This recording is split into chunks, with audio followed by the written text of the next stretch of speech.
So what I wanted to talk about today is 3 simple ways to get started on your health and fitness journey.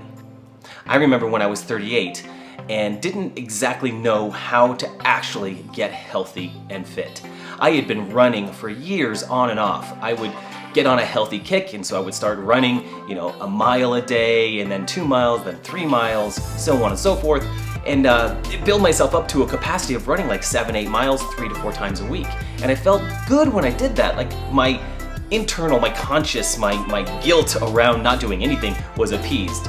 But what I found was that even though I was running and I could run that far, which is an element of fitness, it didn't reflect in how I looked. I was thick, I didn't feel great, I didn't sleep great, but I would go for a run in the afternoon, and of course the run would release endorphins and all those things, and I would feel good. So what I wanted to do today is just share briefly 3 quick getting started tips for those of you that want to get started the right way and actually have it last, have your health and fitness progress and last this time. At 38 years old, I didn't know how connected food and fitness was. I had no idea, which is to me now absolutely crazy and absurd, but it's not just given, it's not just straightforward like that, but fitness and health starts in the kitchen legitimately. So the easiest way to make the biggest impact in your kitchen is just to eat real food. I'm not saying you have to shop at Whole Foods. I love shopping at Whole Foods, but I also like money. So I want to hang on to that. So I do some of my shopping at Whole Foods. I do some of my shopping at a local grocery store, just an FYI. So what I mean by Whole Foods is foods that aren't processed. So I'm talking about food that we would make into something like a meal at home, or is in and of itself absolutely complete, like fruits and vegetables. They are great all by themselves. And then when you cook them and mix them together, they're even better. I believe that we should be eating healthy meats like chicken, pork, red meats, and there should be an array of meat that we eat. And we can cook them so simply. My favorite meal is so simple. It's literally like a treat to me, and it's so healthy. I grab 90% lean ground beef, and I make that into an 8-ounce hamburger. I have 1 cup of white rice that is steamed in a pressure cooker or in my Instapot, which is the best pressure cooker you can buy. I've got Brussels sprouts that are literally like burnt on a pan, or green beans, which are even better. And I grab those green beans frozen from Costco so that I can just grab some, thaw them out, cook them on a pan with some garlic and pepper. Freaking amazing. And just a little bit of cheddar cheese drizzled over my rice. And this meal has an appropriate amount of protein, carbs, fats, and vegetables for me, and it's absolutely amazing. So step 1 starts in the kitchen. Clean out everything from your cupboards that is processed. I'm talking about like Cheez-Its, Doritos, Cheetos, granola bars, all of these things that are pre-packaged. We can get rid of that stuff and just stock up with whole fruits, whole vegetables, actual food. And what you'll find is that you'll stop snacking on crap calories, on crap food, and you'll start snacking on something like an apple. And no one got fat snacking on an apple or snacking on bananas, snacking on a handful of almonds. These aren't things that are gonna make us fat. In fact, by switching over to eating real food, what I found for all of my clients is they actually, in order to eat enough calories a day, eating whole foods makes them feel fuller. And they'll tell me like, should I be eating all of this food? I feel so full. Yeah, it's awesome. When you're eating real food, you actually feel full, you feel satiated. So, clean out the kitchen of all the shit that shouldn't be in there, and let's replace that with whole foods. Step number 1. Step number 2 is to start small with regards to fitness. Start small and start consistent. It's really like 2 parts here. So, on the consistency side, we want to think about setting up a time to do something active every day. Now, or every day that we want to work out. I advocate for being active at least 6 days a week, if not 7 days a week, but at least 6 days. I work out Monday, Tuesday, Wednesday. On Thursday, which is today, I do something that has to do with recovery. So I'm either gonna stretch or find a hot tub or a sauna, or I'm gonna go on an hour-long bike ride. I'm gonna do something that's active. I work out Friday, I work out Saturday, and I rest on Sunday. And on Sunday, if I can get out for a hike or a bike ride, I'm still going to enjoy that, but I'm just gonna try to keep that intensity pretty low and keep it very enjoyable. But it's consistency. Every day we're doing something. So one key to that is maybe put it on the schedule. So it's at 5 a.m. every day, you're doing that one thing.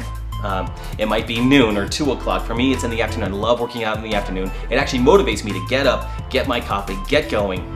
Speaking of coffee, so good.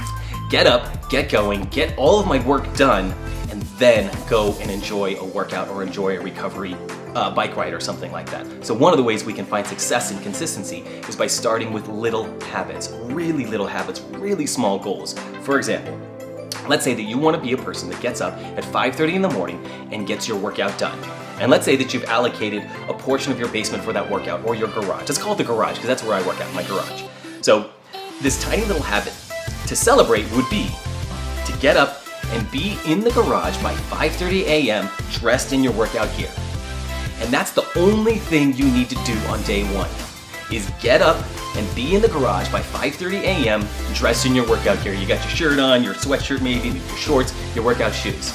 Done, okay? Now, ideally you'll do some sort of a workout, okay? But even if you don't, celebrate the fact that at 5:30 in the morning, you are in your garage ready to work out. In fact, at that point, one of the ways to train our brain is to give it a little bit of a feeling of success, right? So it might be walk in the garage, look at the clock, see 5:30, and smile.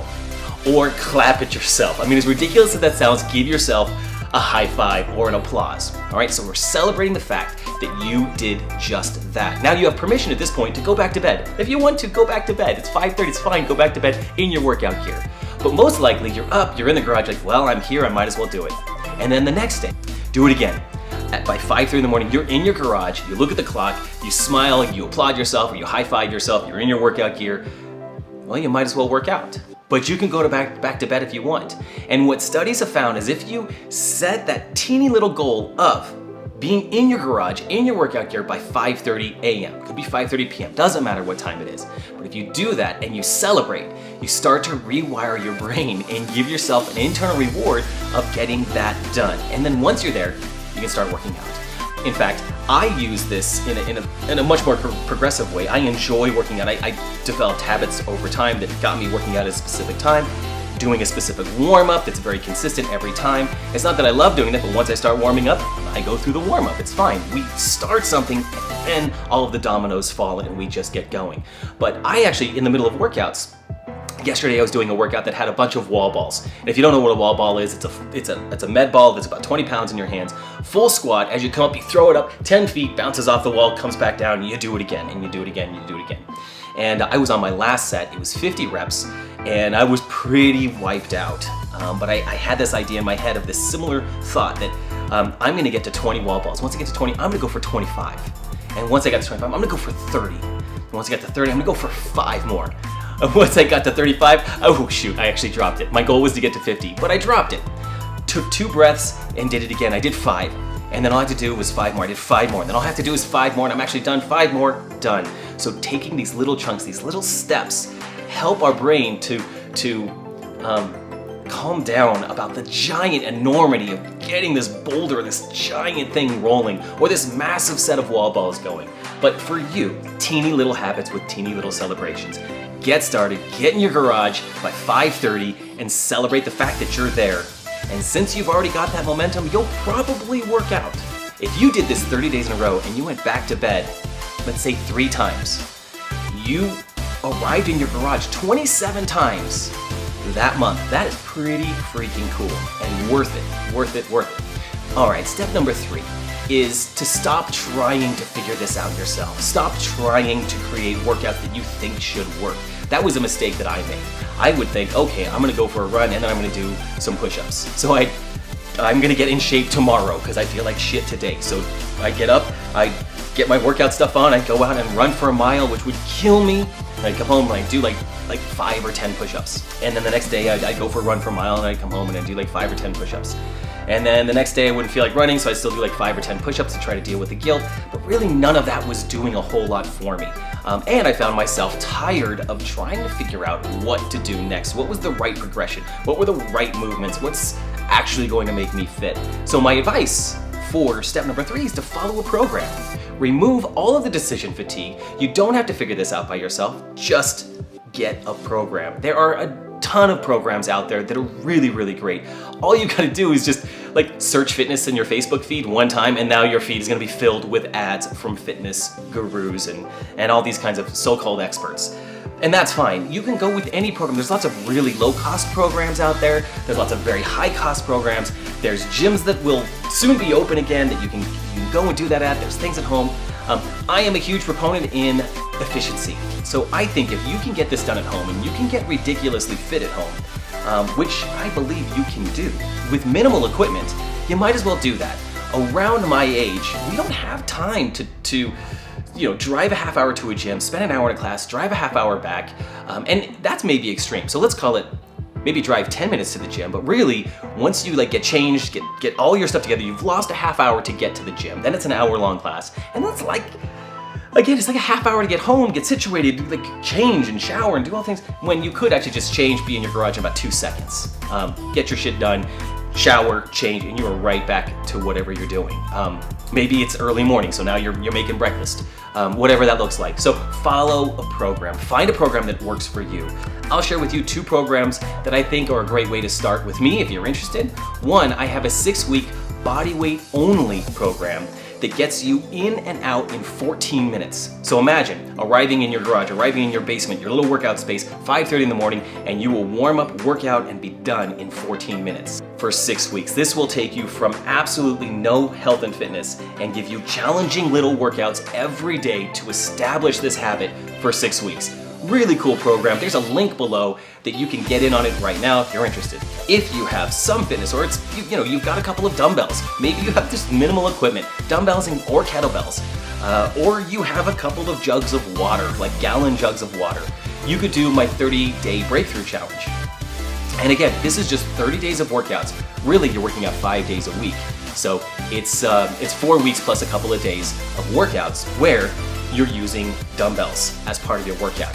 This program will get you into your garage 5:30 in the morning or wherever you're gonna work out, and it'll get you done in about 45 minutes. So this is a little bit longer, a little bit bigger of a challenge, but again, if you can do this for 30 days straight, you will have made a significant transformation internally in your body. You're gonna feel a ton better. You're gonna have formed some new habits, and both of those programs, of course, come with a nutrition component built into the program so that you know what to eat in the kitchen and how to approach nutrition in addition to fitness. So follow a program. Don't try to build it on your own. Don't do the stuff that you tried to do in high school.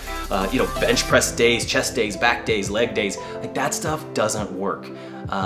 I do have some opinions about programs that work, but check them all out. You can certainly check out my couple of programs. Both of the links are below for the 14-minute challenge and the 30-day challenge. And get started. To wrap this up, 1, eat whole foods. Get rid of all the processed junk from your pantry and from your fridge. Fill it with whole foods. You can snack on them, you can eat appropriate amounts. You'll actually be full by eating whole foods. 2, get consistent and build small, very achievable habits that you celebrate. Literally celebrate. I'm not joking about that. Get into that garage, give yourself a high five, or a hand clap, or a huge smile. Train your brain to give you that internal reward of accomplishing that one little thing that tips the rest of the dominoes over.